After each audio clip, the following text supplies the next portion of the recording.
Fala galera, como é que vocês estão? Espero que sejam bem-vindos a mais um vídeo do nosso canal. Como vocês sabem, ou talvez não saibam, eu sou Italo Marques e esse é o Noir no Ar. E hoje eu venho trazer minhas opiniões gerais sobre a segunda temporada do spin-off de uma série muito popular do Prime Video, que finalmente liberou todos os seus episódios e agora eu posso falar de uma maneira geral o que eu achei sobre essa nova leva de episódios que trouxe mais um capítulo para essa história. É claro que eu estou falando de Gen V, então se você quer saber o que eu achei sobre essa nova temporada da série, é só aguardar aí para depois da vinheta.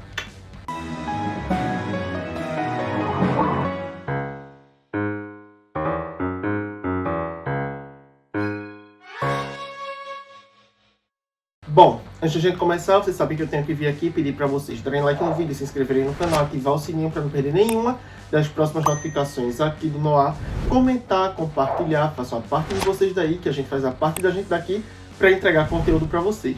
Não vai custar nada para vocês, vai ajudar bastante a gente, desde já a gente agradece demais.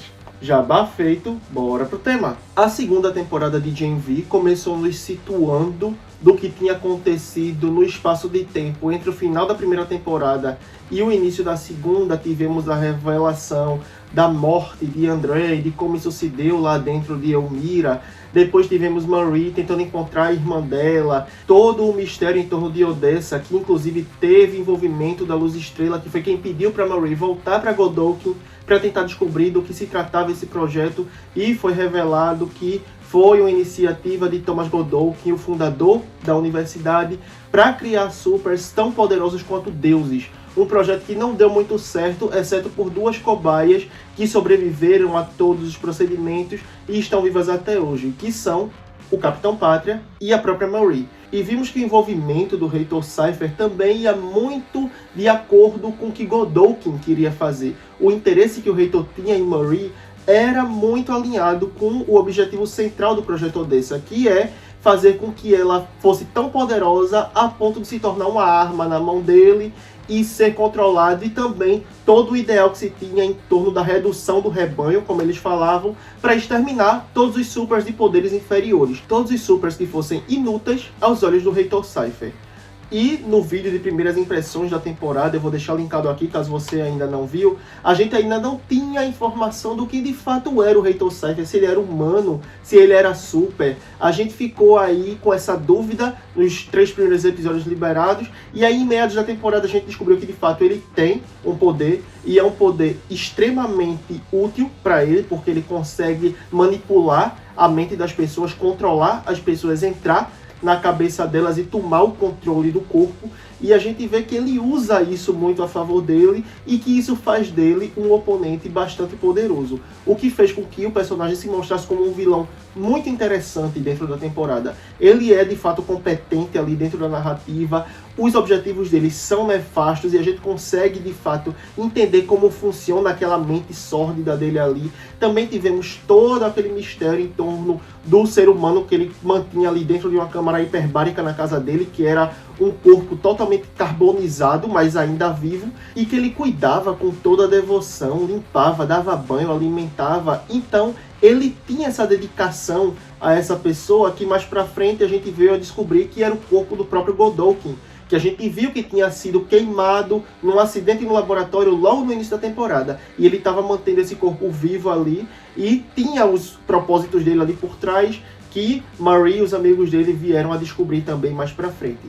Do ponto de vista dos personagens principais, nós tivemos todo o arco de Marie ali sendo desenvolvido em questão dos poderes dela, ela descobrindo o quão poderosa ela é, o tamanho, a dimensão que ela tem nas mãos dela, na manipulação do sangue dela ali, coisas que ela julgava ser incapaz de fazer e que ela é capaz, graças a Cypher, que mostrou a ela isso, na intenção de fazer com que ela jogasse a favor dele ali, que ele pudesse usar ela como arma, sendo ela também capaz de exterminar o próprio Capitão Pátria com os poderes dela. Afinal de contas, o Capitão Pátria é blindado de fora para dentro, mas de dentro para fora ele ainda é mortal. Então ele pensava em usar isso a favor dele. Afinal de contas, ela era mais poderosa do que o Capitão Pátria, nas próprias palavras do reitor Cypher. Mas Marie também teve os objetivos próprios dela sendo explorados dentro da narrativa da série. principalmente a relação dela com a irmã, que ela tem tentado restituir desde a primeira temporada, e aqui ela conseguiu retomar esse contato. Foi um primeiro encontro bastante complicado, elas tiveram alguns atritos, mas a gente vê a relação delas ser trabalhada ao longo dos episódios, assim como também a relação dela com o Jordan, que não começou em bons termos nessa temporada, e a gente vê que eles tiveram ali uma tentativa de reconciliação, ainda que no final da temporada a gente não saiba bem para onde esse envolvimento vai levar. Afinal de contas, no decorrer da temporada, Marie teve algumas atitudes que magoaram Jordan e ele precisou de um momento para processar e saber como ia proceder com isso. E no final da temporada, ele optou por perdoar Marie, mas também disse que achava que os dois não deveriam ficar juntos. Então a gente não sabe qual vai ser o futuro dessa relação dos dois, embora saibamos que existe um amor recíproco ali dentro, de fato. Os outros personagens também tiveram seus momentos de brilhar ali dentro. Emma teve o momento dela quando se associou àqueles luz estrelistas dentro da universidade, o que levou ela a conhecer um novo interesse amoroso, e também tivemos um desenvolvimento dela com Sam e das questões que eles precisavam resolver, o que fez parecer que ia se configurar um triângulo amoroso ali entre ela, Sam e esse novo interesse que surgiu para ela, mas a gente vê que a temporada termina de uma forma bastante concreta do que de fato ela ia querer fazer e com quem ela ia querer ficar, ainda que no final das contas isso fique em aberto, porque temos outros enredos mais importantes para desenvolver que não o envolvimento amoroso dos personagens.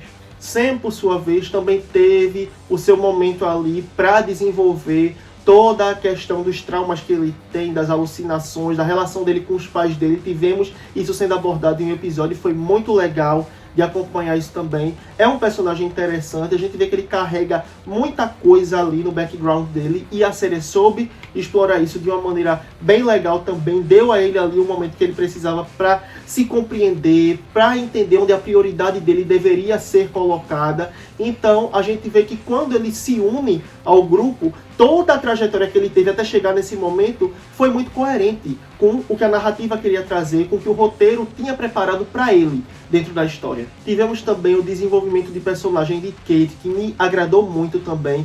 Tudo que ela passou desde o final da primeira temporada e ao longo dessa temporada também. O fato de ela não ter mais um dos braços e do dano cerebral que ela sofreu no início da segunda temporada, que acabou prejudicando o uso dos poderes dela, que ficaram bastante instáveis.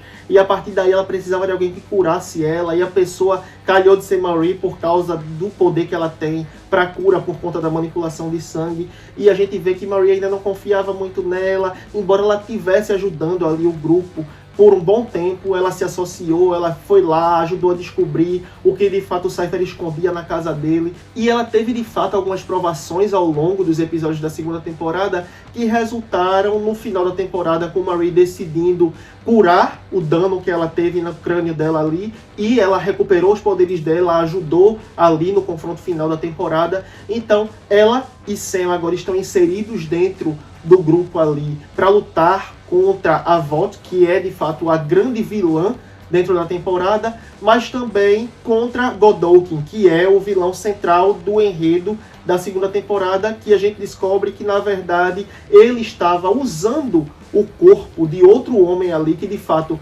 Godolkin era o corpo que estava carbonizado, mas que a consciência dele estava na mente de um outro cara que estava se passando pelo reitor, que no caso era Cypher. E depois que a gente vê que ele volta pro corpo dele, que ele consegue que Marie cure ele, na esperança de que ele ajude a lutar contra o reitor, a gente vê que a consciência dele volta pro corpo, e na verdade tudo aquilo ali foi um plano para que ele conseguisse recuperar a forma física original dele e executar o plano dele de exterminar os supers inferiores, que ele julga ser inferiores, na verdade.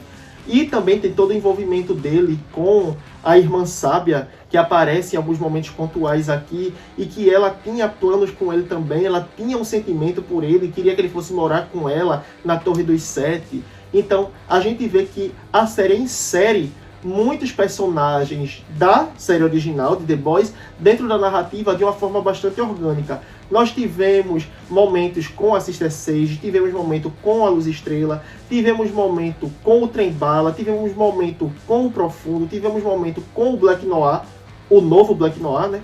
Então a gente vê que eles trouxeram esses personagens para dentro da narrativa de uma forma muito coesa. E também tivemos Stan Edgar, que aparece ali no 6º episódio, que foi o episódio mais calmo da temporada, para contextualizar algumas questões ali, para ligar o enredo de Gen V com o enredo de The Boys de uma forma mais sólida. Então esse personagem aparece junto com a filha de Victoria Newman e abriga o grupo principal ali naquele bunker que Stan Edgar tem no subterrâneo para manter eles seguros. E aí a gente vê que lá também tivemos desenvolvimento das relações dos personagens entre si. Foi um episódio que foi muito para contextualizar e mostrar para o público em que pé os personagens estavam, e eu achei que foi muito legal eles terem colocado isso, terem tirado esse tempo para desenvolver os personagens, para eles não ficarem exatamente na mesma página que eles estavam na primeira temporada, que era algo que eu tinha muito medo que acontecesse. Eu queria que essa temporada trouxesse sim uma progressão narrativa do enredo principal, mas também trouxesse um desenvolvimento narrativo do arco dos personagens. E ela de fato trouxe isso. De modo que eu acho que os episódios foram muito bons.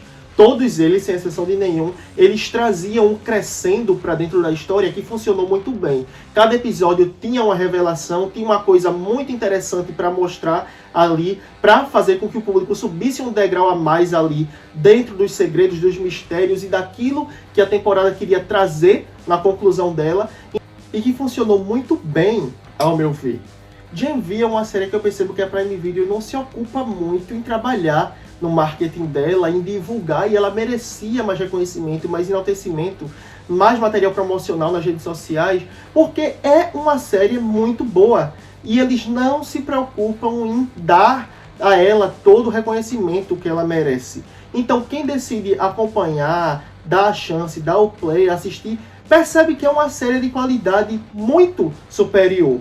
Ela tem um bom roteiro, bons personagens, os atores são ótimos, como eu já tinha dito no vídeo de primeiras impressões. Jess Sinclair é maravilhosa como Marie, Derek Liu e London Thor são incríveis também interpretando Jordan Lee. Eles de fato parecem uma mesma pessoa ali, eles conseguem captar a emoção dos personagens de uma forma que mostra que eles têm uma sinergia muito grande na interpretação. Lizzie Broadway, da Vida Emma, que é uma das minhas personagens favoritas da série, que passeia entre a comédia e o drama de uma forma muito orgânica, muito interessante, e a atriz consegue dar conta de todas essas nuances de uma maneira muito legal também dentro da série. Maddie Phillips e Asa German, que dentro da performance deles conseguiram trazer toda a redenção necessária aos personagens que eles interpretam. Kate e Sam, a gente vê que eles botaram muita verdade naquilo que o roteiro precisava que eles trouxessem, de uma forma que se tornou bastante incrível, bastante coesa, toda a trajetória dos personagens, para que a gente comprasse de fato o arrependimento, a mudança de opinião e de ideia deles ali dentro da narrativa da segunda temporada. Hamish Linklater foi uma adição ao elenco agora na segunda temporada da série, e ele também fez um trabalho muito bom como o Reitor Seifer, que durante boa parte da temporada acreditou-se ser o vilão da série, e a gente vê que ele conseguiu fazer isso de uma maneira muito interessante. Ele segurou de fato a responsabilidade de trazer esse vilão, e quando o personagem lá, a consciência de Godolphin, saiu da mente dele, ele também conseguiu trazer um outro extremo de personalidade que era totalmente diferente daquilo que a gente viu dele ao longo dos episódios, e ele fez isso muito bem.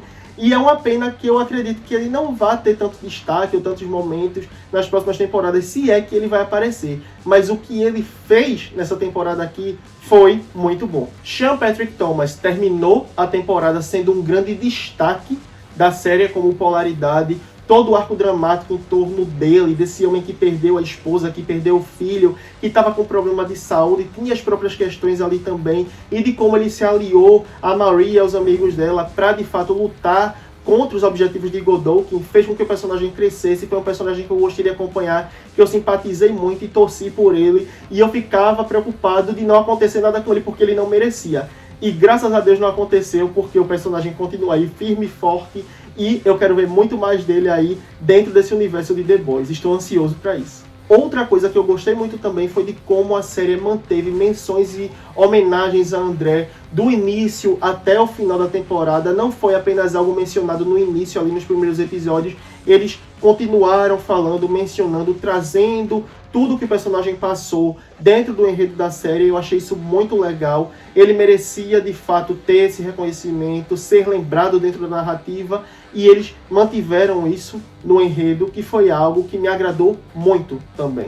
E ao final da série, nós tivemos uma conclusão que já era esperada, embora eu ache que Godolkin era de fato um vilão muito interessante, com muito potencial. Eu entendo o final que decidiram dar para ele, matar o personagem no final da temporada, porque agora o enredo da série vai de fato se ligar ao enredo de The Boys de uma forma que talvez personagens com participações menores, antagonistas menores, não tivessem tanto a acrescentar na série daqui por diante. Então a gente teve ali o encerramento do arco da segunda temporada e um final de temporada que aponta de fato para The Boys, para a junção dos personagens principais de Gen V a causa dos personagens ali de The Boys. A gente teve uma última cena muito focada nisso e eu gostei bastante de como eles conseguiram ligar, trazer esses personagens, amarrar essa ponta solta no enredo da série principal para possivelmente trazer eles também na próxima temporada de The Boys com um papel relevante na conclusão dessa história. O que eu também estou muito animado para ver e saber como é que vai se desenrolar isso. E quero saber também para onde Gen V vai nos levar após o final de The Boys. Porque quando todo o enredo principal se encerrar, o cerne daquele universo de fato se acabar, eu não vejo muito fôlego para Gen V continuar sendo uma série com mais temporadas, com mais episódios novos, sem se perder dentro da própria narrativa. Então, eles vão precisar ter uma ideia muito boa para dar continuidade a essa série, ou então é melhor eles simplesmente encerrarem o futuro desses personagens aqui dentro da série de The Boys. Vamos ver quais são os planos para esse universo aí, para o futuro dessa saga, quando a quinta temporada de The Boys sair, e aí teremos mais informações sobre o futuro de todos esses personagens. E eu mal posso esperar. Então é isso, galera. Essa foi minha opinião sobre a segunda temporada de Gen V. Eu espero que vocês tenham gostado. Se vocês gostaram, não esqueçam de dar like no vídeo, se inscrever no canal, ativar o sininho para não perder nenhuma das próximas notificações aqui do Noah. Comentar, compartilhar, manda esse vídeo aí pra galera que curte os temas que a gente traz aqui, os debates que a gente levanta, mas que ainda não sabe que a gente existe.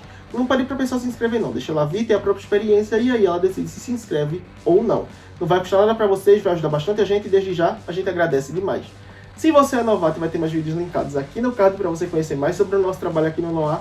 Se você é veterano, eu te agradeço por ter visto esse vídeo até aqui. Eu aguardo todos vocês na próxima, sejam novatos ou veteranos. E até lá, tchau!